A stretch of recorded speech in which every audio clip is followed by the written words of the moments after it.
Good afternoon, everybody.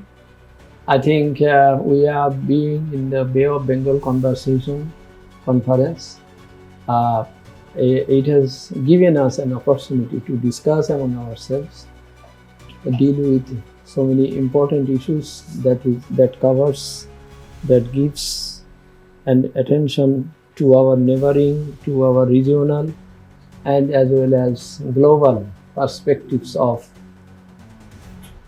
few important themes that what we should be. Our today's subject is cost of development, leveraging international trade to fight poverty. Three issues: cost of development, then the leveraging international trade for what? To fight poverty. So here I am introducing myself as the moderator. This is Dr. Muhammad Abdul Mazid. I am a former senior government official of Government of Bangladesh. I was a commercial counselor for 6 years in our embassy in Tokyo, looking after the trade and investment relations between Bangladesh and Japan. And also I was the chairman of Chittagong Stock Exchange, which produces more capital for the market and etc. And now I am chairman of Social Development Foundation, which deals with the poor people, how to enlighten or to how to uplift the poor section of our people into more development strategies. And I have the pleasure to introduce also Mr. Faris Hadrovic, Managing Director, CBD, Bosnia and Herzegovina. I welcome you. Thank you. I also welcome Mr. Karori Singh, former Director and Emeritus Fellow, South Asia Studies Center, University of Rajasthan, an academic, and he has a very good reputation in writing or in exposing these international or global trade and other things, etc. So we will be very much benefited in discussing with him. So let me introduce about the few words about the subject. Leveraging international trade for fighting poverty. It means that a global trade, two parties are involved, developed country or the purchasing countries or exporting countries, as well as the exporting countries, the importing and exporting countries. And in most cases, the importing country, that is the exporting country, they use or they involve most of their population who are in economic definition mostly poor or but they are a very good partner of manufacturing and etc. Like Bangladesh, you know, our number one industry or manufacturing industry is the garment sector, and where millions of people, poor people, they work there, and through their services we have been ranked as the second largest exporter of garments products all over the world. So normally we give a more importance that it is a social benefit. We are creating social, as I have said that I am chairman of the Social Development Foundation.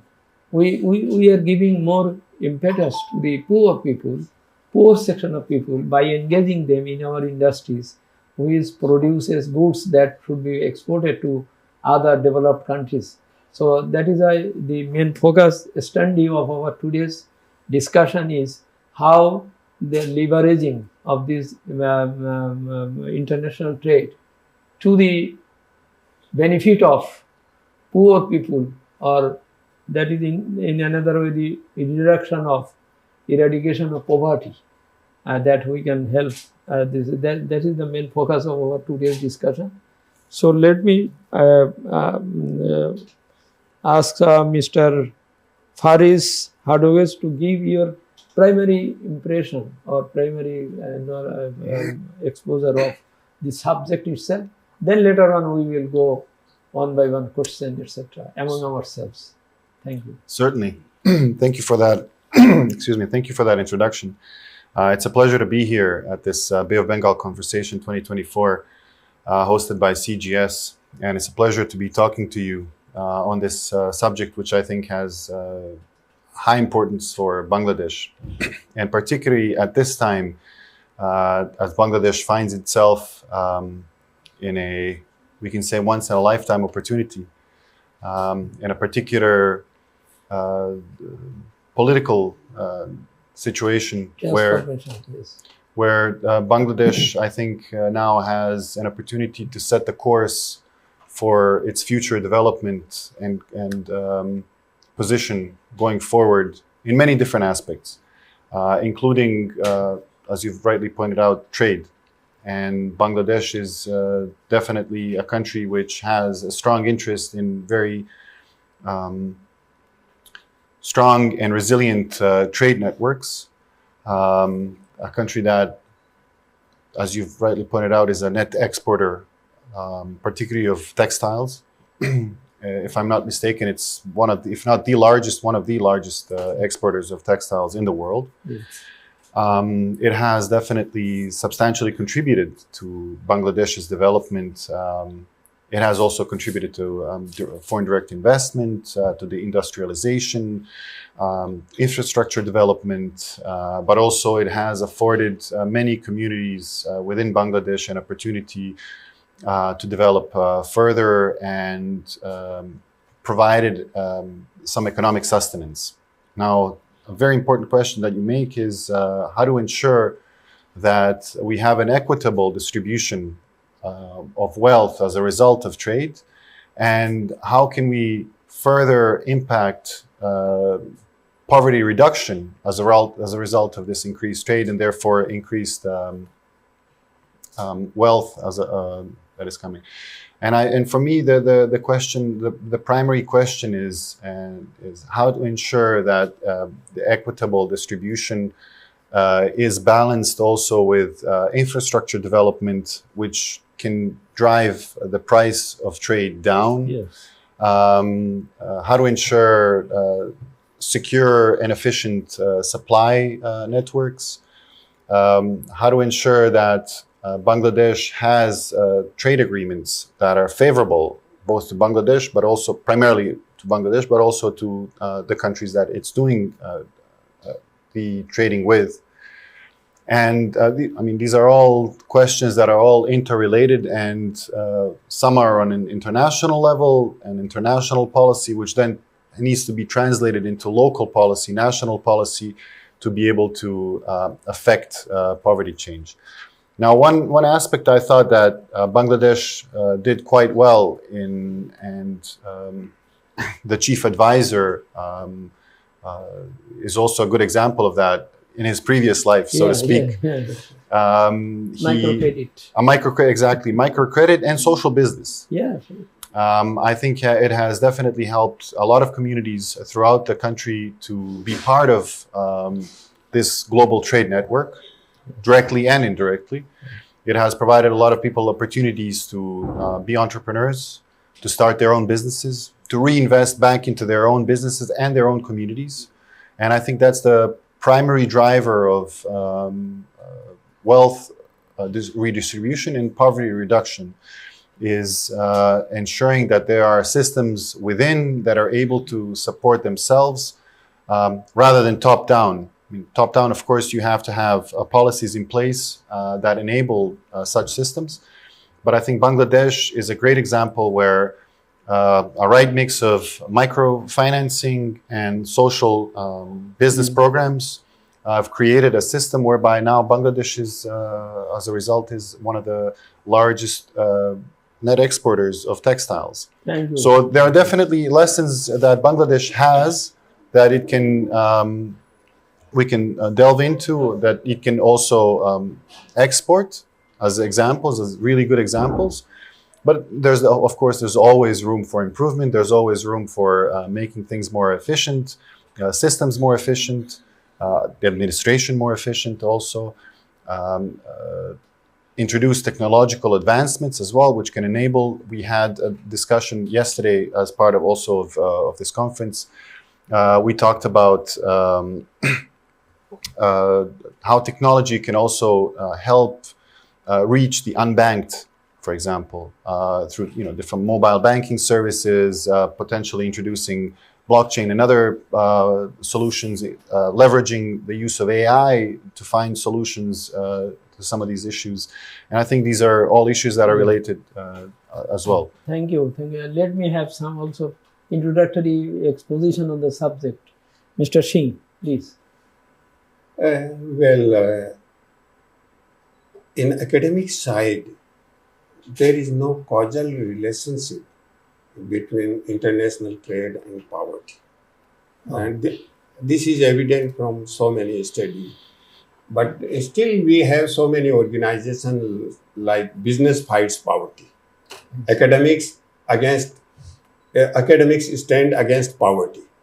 And these organizations are doing a lot of work how the international trade and business can fight against poverty.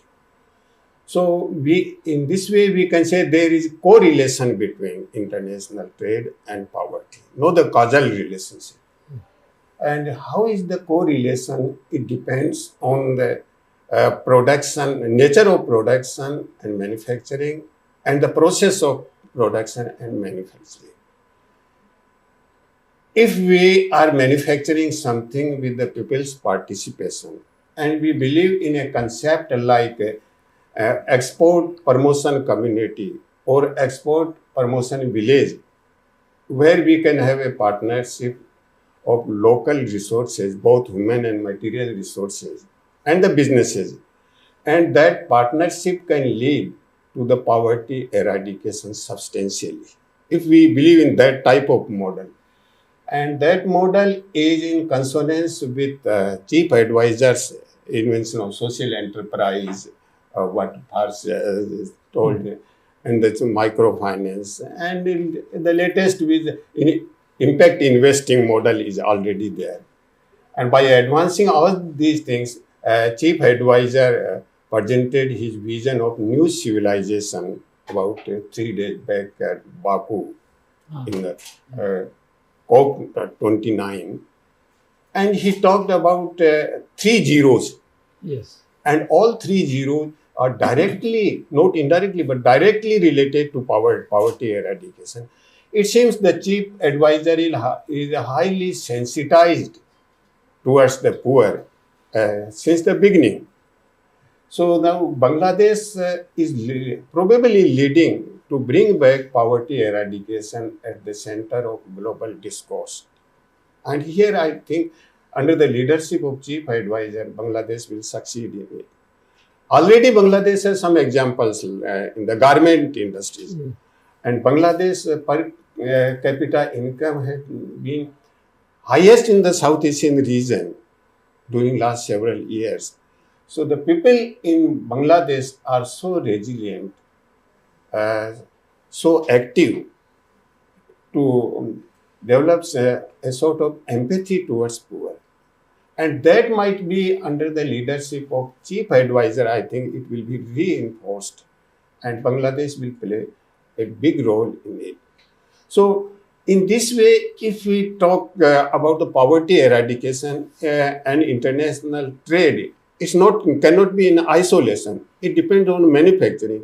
If the manufacturing sector is the semiconductor or like huge industries, for that I think it will be the less prone to the poverty eradication. But if there are small scale industries, as I suggested, the export promotion community or export promotion village concept are applied in the highly populated countries like India, Bangladesh, and other developing countries. I think it can be a most appropriate thing to develop correlation between international trade and poverty eradication. And I'm sure if that international trade is promoted unhindered, because some of the developed countries, they are turning out protectionist. And that can harm the interest of some of the poorer countries and poor people as well. So there must be some kind of global compact that there should not be protectionist measures in case of exports from a small community, export promotion community or export promotion villages. There, I think developed countries must be more sensitized and they must have a sense of empathy towards the poorer. Otherwise, nowadays on global discourse, so many things are coming up like conflict, inequality, climate change, but poverty is not at the center of global discourse. So I think in future, very shortly, Bangladesh, under the leadership of Chief Advisor, will bring poverty discourse at the center of global discourse. And I think Bangladesh will lead a sort of movement, not exactly a program, but a movement to suggest some innovative model under the leadership of Chief Advisor for poverty eradication through correlating international trade and poverty eradication. Otherwise, there is no causal relationship. Thank you.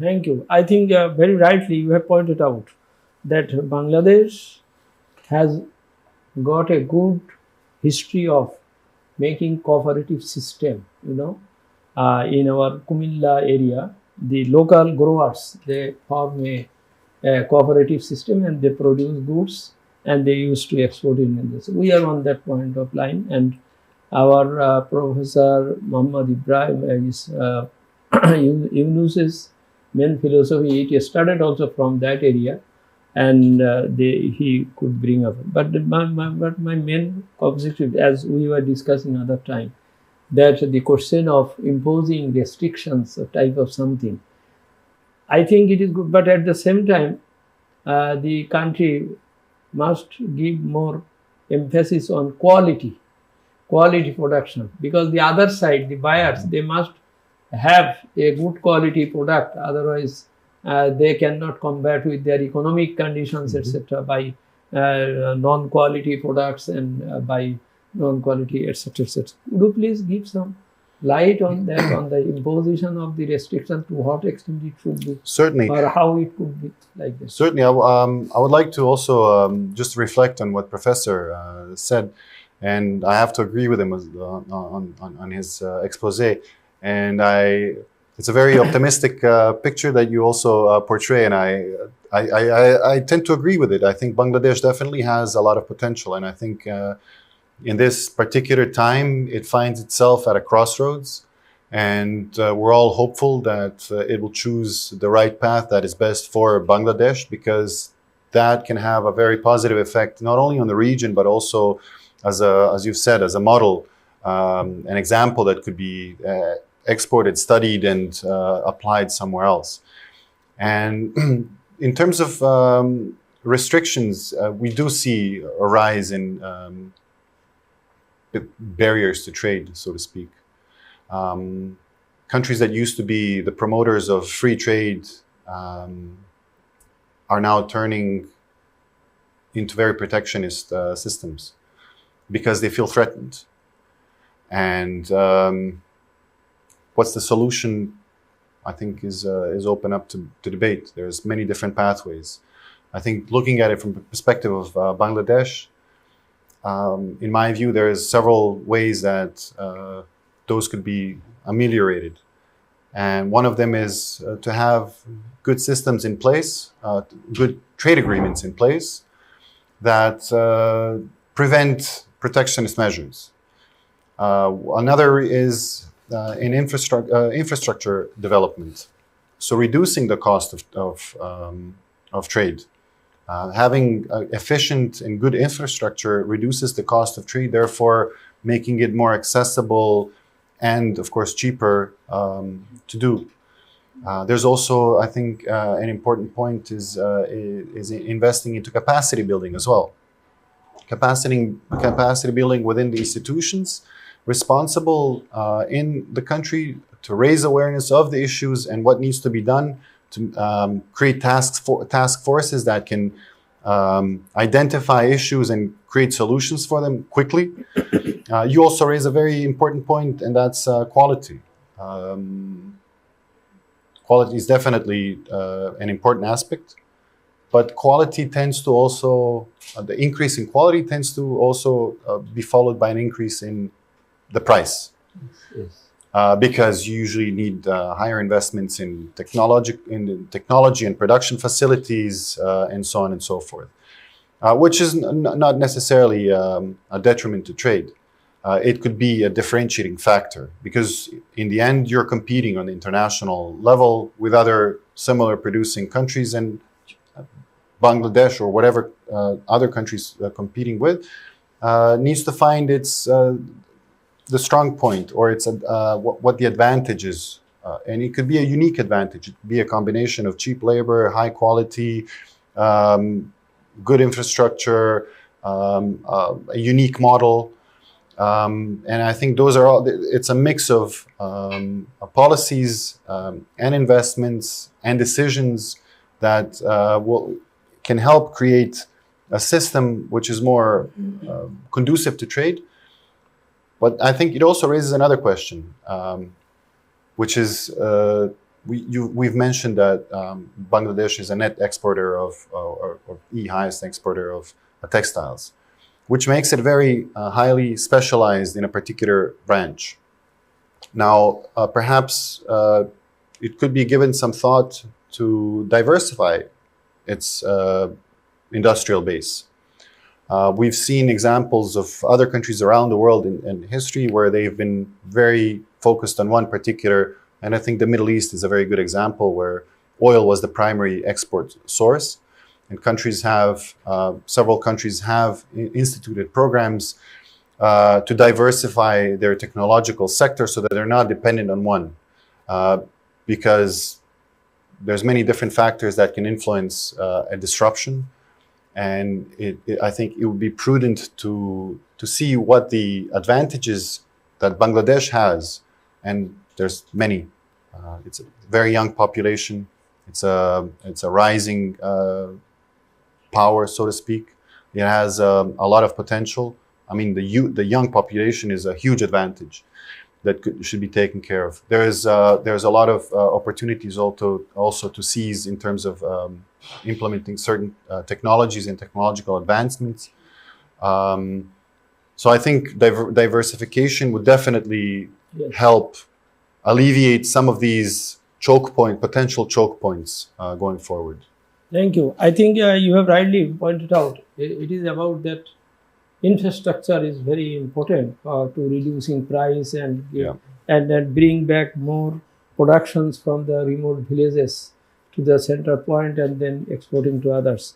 Our government recently they have established some big projects like the Padma River, bridge on the Padma rivers. It has created an opportunity that all the productions, agricultural productions that coming from the southern part of Bangladesh, it is coming. You see, our population, our economic segment of the economy is about 70% of our industry people, of our young people, they are working in the informal sector.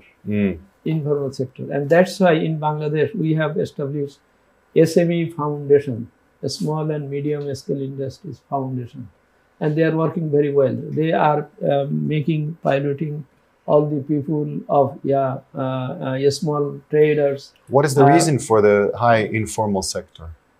It is because you see that most of the people, they live on day-to-day business or something. They don't have time to go to register of joint stock companies to form a company, and etc. They do it in a. Is it easy to register a company here, or is it complicated?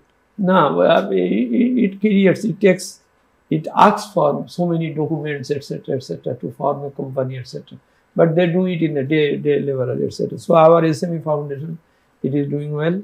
At the same time, it is very important for us that our people, they want an enabling environment, so that sure. They can they can do that. You see, our Bangladesh is in a demographic dividend range at the moment, from 2008 to 2035.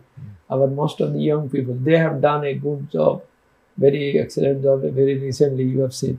Very good job. So we are giving more emphasis on the build-up. You have rightly pointed out the capacity build-up of our. We are giving more importance on the human resource development. Sometimes we are not asking, you don't need to higher educations. You just have some capability, technical knowledge, so that you can meet up your own problems.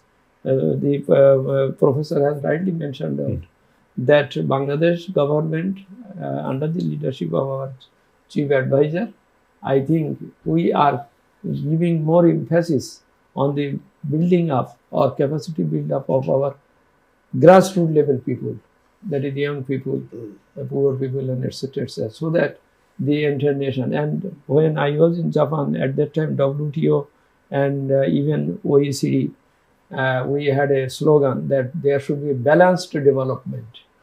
The balanced development must be in both the countries. In global arena, balanced development is very important, and that's why JETRO, they give more support, technical support to the people, to the country from whom they export importance, to build up the business community, to produce more quality goods. So Japanese technological transfer, or even technology transfer from the British as well as the EU countries, that is to build up the capacity, so that they can produce quality goods, they can get their livelihoods. So I think let me come again to the professor. Please give some insight that how more research, more innovative activities could be done or taken, so that the people can be more. I should take up his two questions. What he points Faris has raised. One is the protectionist attitude and policies of the developed world. Partly because of economic reasons, but primarily for political reasons. These countries are becoming somewhat domestic political. Yeah. So the third world countries or the developing countries under the leadership of China and India, they are for the free trade, greater globalization instead of protectionist measures. So the whole global south is insisting for the free trade. Yes. And definitely, if there is a free trade, poorer people will be benefited. Apart from the protectionist policies, you also raised one issue about the infrastructure. Of course, in the past, infrastructure was not up to the mark. But gradually, in most of the countries, not only in Bangladesh, but all the countries, infrastructure is improving very fast. And it will certainly accelerate the process of production and the international trade. So what should be is the biggest model. It can be a partnership model. Of course, manufacturing and production can be in a different sectors like private sector, public sector, cooperatives, and the business companies and like that. But the best model which I would like to say is the local people, poor people in the communities, they have two things. Because in production, normally we need 4 or 5 components. One is the raw material, the manpower, human resource, then capital, and then a business market, and the technology. I think the big companies, they have advanced technology. They have capital. But the local people, they have raw material, they have their labor. So there can be some kind of partnership model. Yes. So the poor people, they can manufacture certain things at the local level, on the basis of